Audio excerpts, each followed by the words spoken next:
Kaip šiuo metu kuriamos šypsenos? Šiomis dienomis šypsenos kuriamos remiantis skaitmeninėmis technologijomis. Turime labai stiprų planavimą, kuomet pacientui galime parodyti jo būsimos šypsenos vaizdą. Iš pradžių susirenkame informaciją apie pacientą, jį susifotografuojame, nuskanuojame ir tuomet dantų techniko pagalba galima spręsti apie būsimą dantų formą, spalvą, ilgį ir taip toliau. Visą šią informaciją galime parodyti pacientui ir su juo nuspręsti, ar tas vaizdas jį tenkina, o gal kažko jis norėtų kitaip.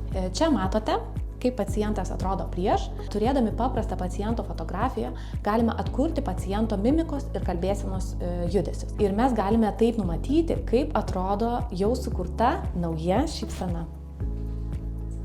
Dabartinės technologijos leidžia mums labai tiksliai pacientui perteikti būsimą šypsenos vaizdą ir taip lengviau padėti jam apsispręsti, nori jis to šypsenos ar ne. Ir iš patirties galiu pasakyti, kad pacientai tikrai susigundo turėti tą gražią šypseną.